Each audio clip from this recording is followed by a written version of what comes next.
Hi everybody, this is your cook with her herbs again. And today I want to show you how to make, pretty simply, ricotta at home. Since it's springtime, well, I mean, you wouldn't know by the weather in New York, it's like 20 degrees, but it's theoretically springtime. And in Italy, ricotta is a big Easter element. And, you know, the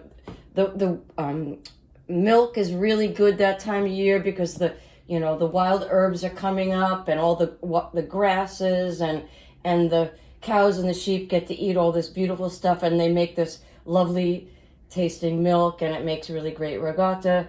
And unfortunately, that is an Easter thing in Italy. Here it's kind of like a hollow sort of a romantic thing, because I mean, I'm in the middle of Manhattan, and this is what I'm working with. This, from, it's not bad, just milk from the grocery store. I've never really seen, I've never really milked sheep or anything like that before, but maybe we'll do it today. But anyway, so the thing is, ricotta means recooked, right?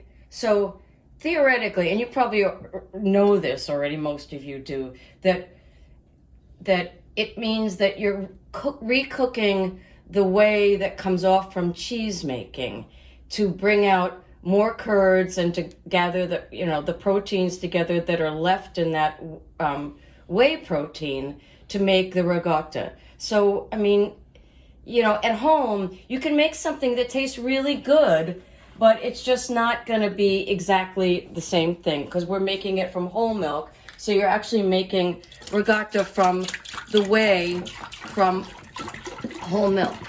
So what I start with is I've been tinkering with this recipe for a long time, so I sort of think I got it down now. So what I do is I start with a gallon of whole milk, half a gallon, sorry, and then a quart of buttermilk. Now I gotta tell you about this in a minute. And you put that in, and that is basically the what you need to start. And then I put the heat on. And what I like to do, this is absolutely not necessary, but just to make it a little richer, I add a little like a pint of cream. Yeah. And I like to put a little salt in, which is also, some people don't like salted ricotta. I happen to like it, so I put a little in. So this is going to heat up, and it's going to take a long time. It's going to take probably about 20 minutes to get up to heat. But I wanted to say another thing about this. I've been making ricotta at home for a long time, and I used to make it, you need a curdling agent. You need an acid to curdle the milk proteins. So I used to use lemon because that's what I read about, and all the recipes said just use lemon, that'll do it. And it's okay. Sometimes I used a little bit of some type of white vinegar.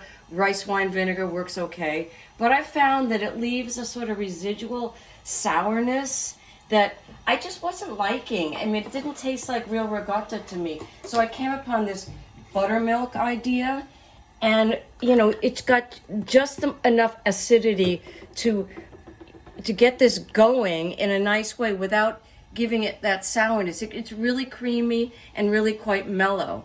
So we're going to get this going, and I'm not going to touch it. So we're just going to let it go, and I'm going to come back to you in about like 20 minutes when this gets up. What you want to do is just heat it very, very gently, and then you'll notice when we come back in about 20 minutes, you'll see that the curds will start forming. So okay, so I'll see you in a little bit.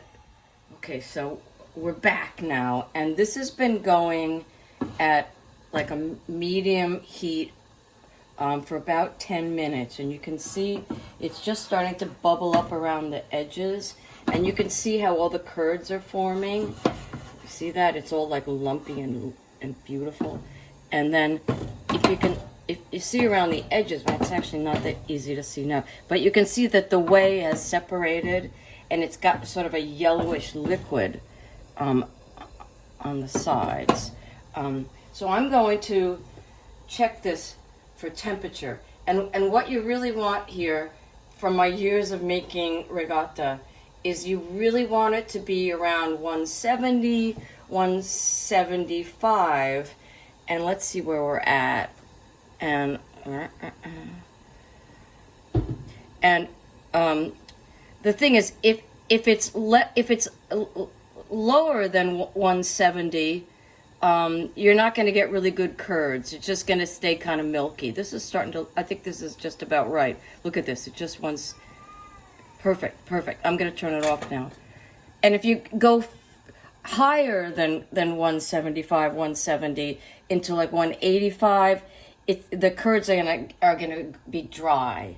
So you don't want that either, and they get kind of grainy. So this is really perfect. This actually came out great. So what I need to do, I have one other thing to tell you, which I forgot. When you're choosing milk for this, just about any kind of milk will work fine here, except do not use ultra pasteurized milk. So many of the organic milks you buy in like health food stores and stuff are ultra pasteurized. They last for months, but they've been they've been heated so high, and their proteins have been like denatured or something, and it just won't curdle. I've tried it with ultra pasteurized milk, and it absolutely does not work. So don't even bother. So now what we need to do here, which is really important step, now you can see, you can really see that. Hold on, let me just see if I can show you this. You see how the whey is? You can't really see. Yeah, there it is. Okay, so now a really important step here to make sure you're forming really big curds and that you get a really good taste is to let this sit. And I want to let it sit so the temperature stays pretty hot. Like, you don't want it to drop to maybe below 160. So I'm gonna, while I let this sit, look at that. See that? It's sort of a yellowish curd, whey, I mean. So I'm going to partially cover it, which will keep the heat in, right? And then let this sit undisturbed. You don't want to stir this around or something. You want really beautiful, big, soft curds to develop. So I'm going to let this sit for about 20 minutes. Then I'm going to show you what we do from there. Okay, so I'll see you in a couple minutes. Okay, bye. Okay, kids, here we are. We're back. Okay, so looky here. Let's see what we got. Oh, that's sufficiently lumpy and beautiful.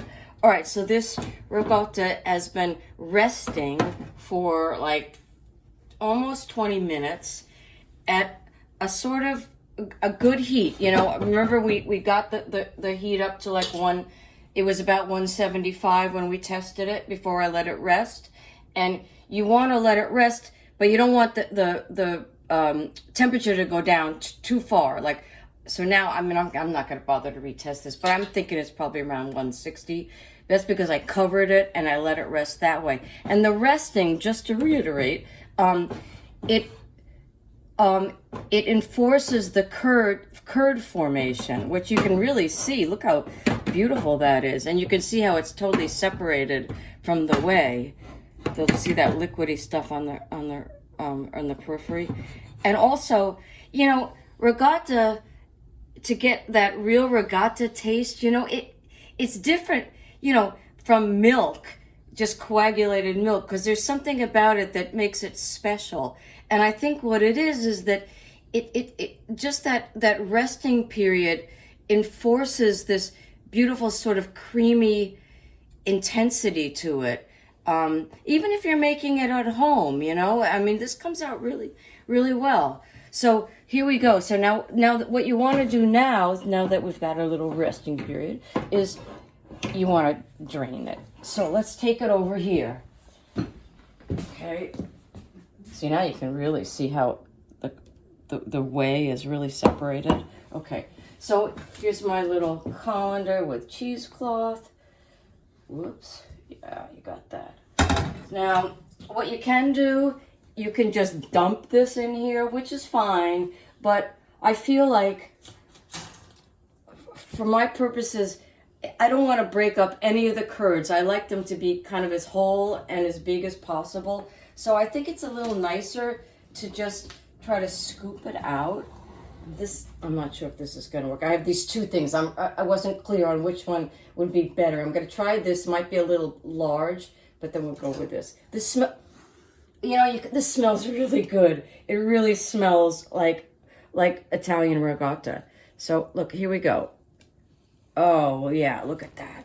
Oh, see how greenish the whey is? That's what you want. That's what you're looking for. Okay, got that in there. See that? Yeah. Oh, this came out great. So just let the whey drain out. Put that in. Yep. Really nice. Oh, the smell is, it's just what I wanted.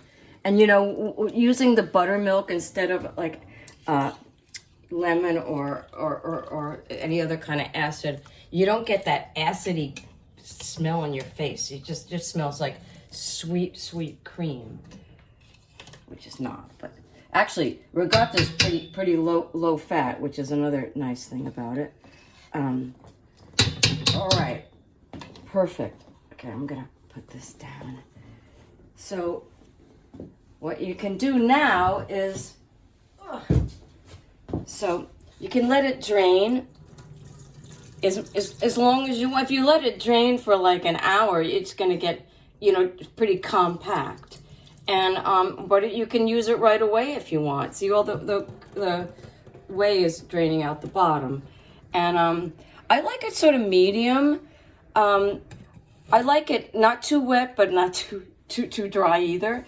And I like it when it's still warm. So let me show you. I want to show you a thing that I like to make in the spring with homemade ricotta, or any ricotta really, but homemade is best. So I've just poached some asparagus. I like using some kind of spring vegetable. I mean, these are beautiful asparagus, but frankly, they're not local yet. These are from California. They're not from New York. New York asparagus we'll probably get like in a month. Anyway, but they're nice. And I'm just going to drain them here. Okay. You could use fava beans. You could use artichokes. Fennel, anything that looks good to you. So let's put these here. Okay. That looks good. And now we want to do is get some of our good ricotta, and I'm going to take it from the top here because this is pretty well drained. Oh my God, it smells so good. Look at that. Look how beautiful that is. Lovely. Okay, so we got that. And now, since I'm the herb meister, we're going to do some herbs. I'm going to use, since it's spring, some mint. Lovely with ricotta. Yeah, that'd be good. And maybe some basil. Basil's not the best, but it's not too bad. Yeah, supermarket basil. Ugh, yuck. Actually, it smells pretty good. Okay, so let's just chop up a little of that.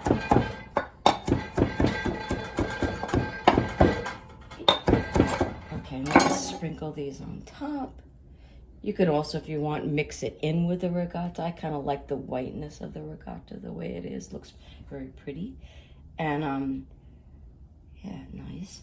And a little salt. This is Sicilian sea salt, of course. And now you want to finish it with some really nice olive oil. This is a beautiful Sicilian oil. Get that going. Yeah, beautiful. Okay. And you don't have to do this, but pine nuts never hurt. And this is a really lovely spring appetizer or lunch or whatever with your own homemade ricotta. I mean, what could be better than that? I mean, it just says spring, right? And I hope you'll make this at home. See, as you've seen, it's not really that hard. It's actually pretty easy. And it'll, if you just follow my instructions, it'll usually come out pretty good. Okay, bye, thanks.